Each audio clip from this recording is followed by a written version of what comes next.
Bismillahirrahmanirrahim. Assalamualaikum warahmatullahi wabarakatuh.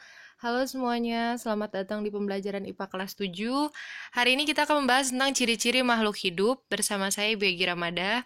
Sebelum belajar, marilah kita berdoa. Semoga ilmu yang didapat menjadi berkah dan bermanfaat untuk semuanya. Berdoa dimulai.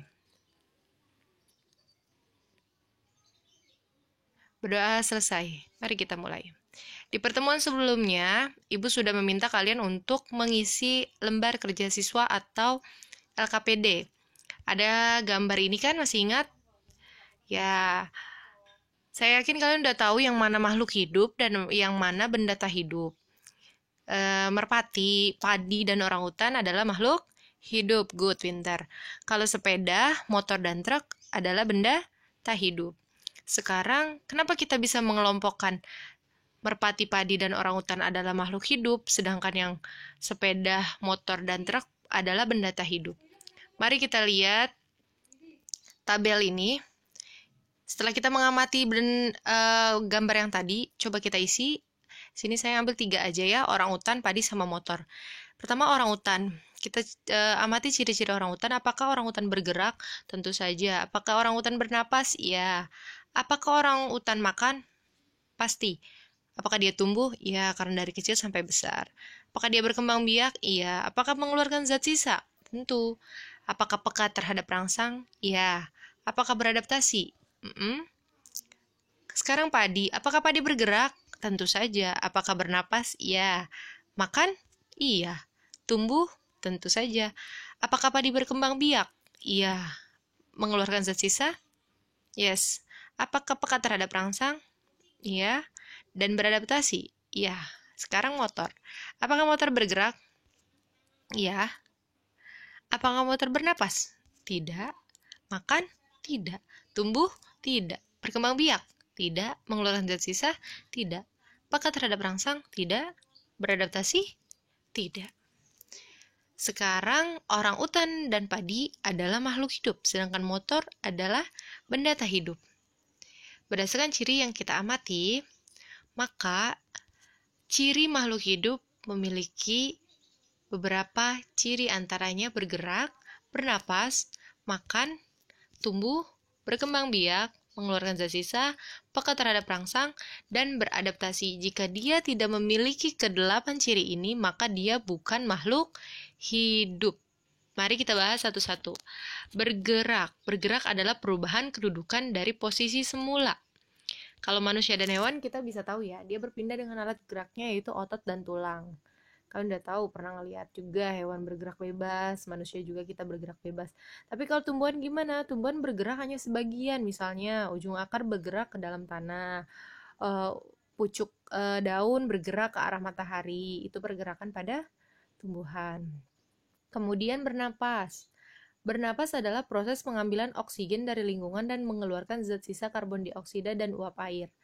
Kalau manusia dan hewan kan bernapas nih, kalian bernapas dengan paru-paru. Kemudian ikan bernapas dengan insang. Lalu bagaimana dengan tumbuhan? Tumbuhan juga bernapas. Cuma dia kebalikan. Kalau dia mengambil karbon dioksida, mengeluarkan oksigen dari lubang kecil daun yang disebut stomata. Nah, bisa dilihat stomatanya, yaitu ukurannya kecil banget, nggak kelihatan mata. Kemudian makan. Makhluk hidup memerlukan makanan atau nutrisi untuk menghasilkan energi pertumbuhan dan mengganti sel-sel yang rusak. Tumbuhan membuat makanannya sendiri melalui proses fotosintesis. Jadi dia nggak perlu makan kayak manusia dan hewan. Dia bisa membuat makanannya sendiri ya.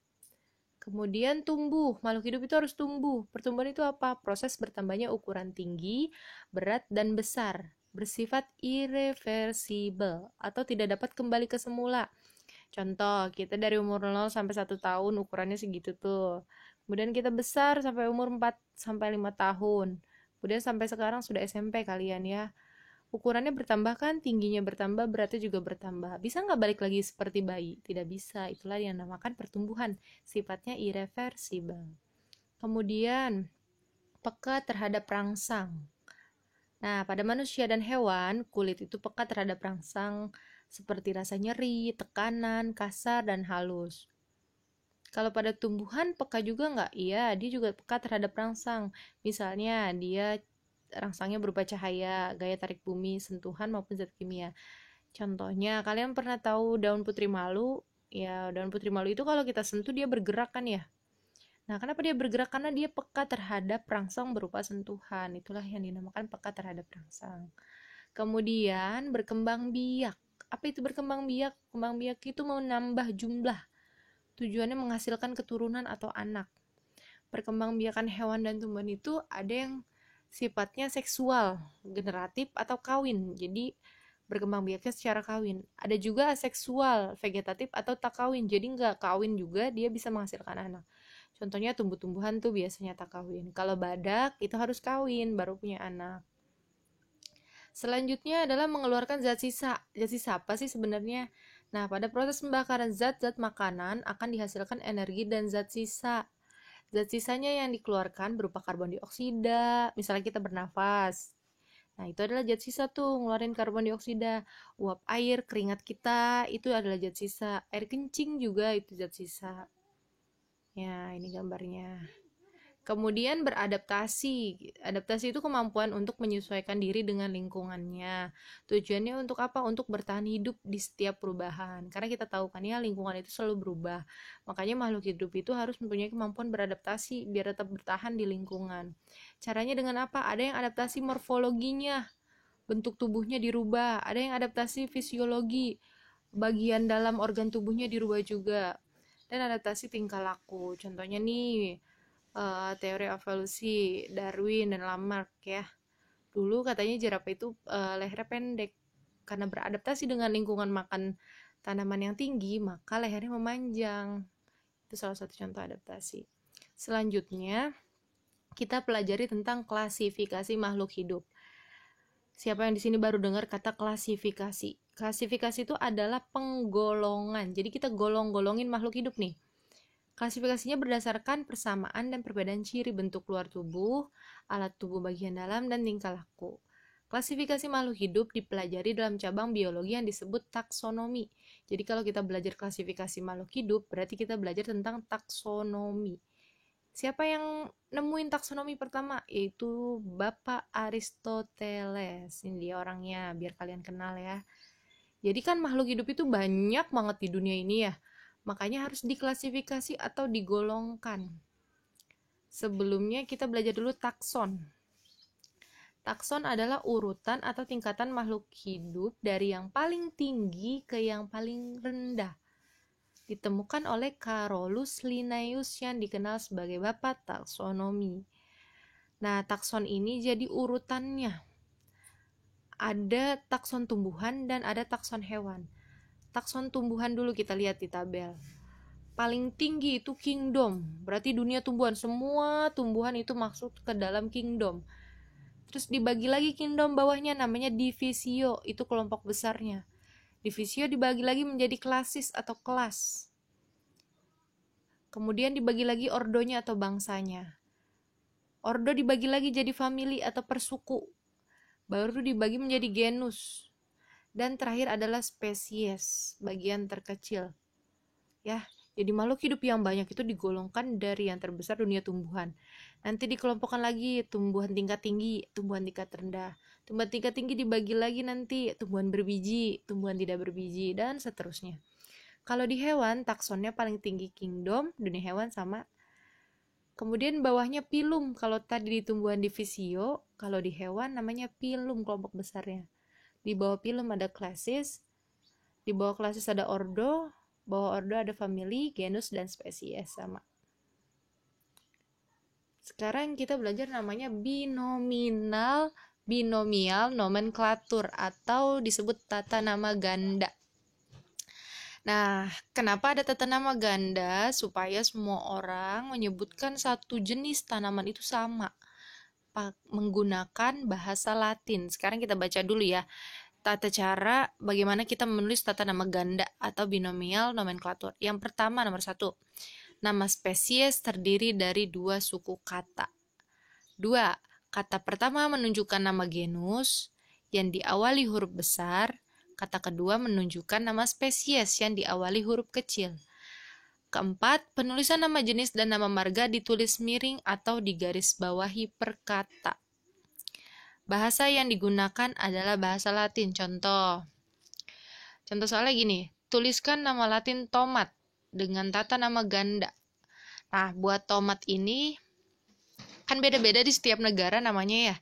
Makanya harus ada tata nama ganda biar semua negara nama tomat ini sama, pakai nama Latin. Nama Latin tomat adalah Solanum lycopersicum. Nah, cara nulisnya gini. Solanum itu adalah genus, Lycopersicum adalah spesiesnya.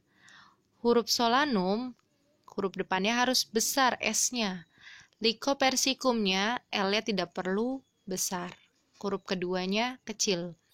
Dipisahkan dengan spasi, boleh ditulis miring atau tidak dimiringkan tapi di garis bawah terpisah.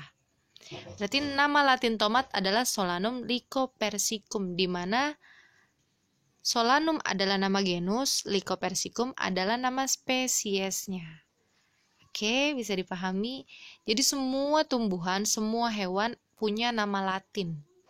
Penulisan nama Latin harus benar, seperti contoh yang saya contohkan ini. Terdiri dari 2 suku kata. Huruf pertama harus besar, huruf kedua boleh kecil. Di garis miring, di hurufnya dimiringkan maksudnya, atau boleh di garis bawahi terpisah. Nah, tugasnya kali ini gampang. Saya nggak mau susah-susah. Carilah 2 nama hewan dan 2 nama tumbuhan beserta nama Latinnya sesuai tata nama ganda. Jadi kalian cari tuh. Boleh di internet, boleh di buku, boleh di mana aja. Cari 2 nama hewan dan 2 nama tumbuhan. Ya. Setelah dicari, jawabannya taruh di mana? Jawabannya taruh di kolom komentar di bawah ini. Kan ada kolom komentar tuh. Nah, kalian komentar di situ dengan menjawab hasil pencarian kalian. Contoh, komentarnya gini, nama Igi Ramada, kelas 7D. Musa parasidiaka, itu pisang. Felis catus, itu kucing. Nah, tulisnya kayak gini aja komentarnya. Kalian cari 2 hewan dan 2 tumbuhan.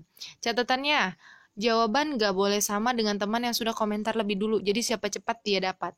Misalnya temennya si Bambang. Bambang udah cari nama Latin buah mangga, buah jambu, tikus, sama kuda. Udah tuh Bambang komentar. Kalian di bawah gak boleh komentar yang sama dengan Bambang. Harus cari nama buah lain, harus cari nama hewan lain. Ya, masing-masing 2 tulis di kolom komentar. Oke, saya tunggu komentarnya. Semoga bermanfaat. Jangan lupa dikerjakan. Terima kasih. Assalamualaikum warahmatullahi wabarakatuh. Jangan lupa di subscribe dan di like ya.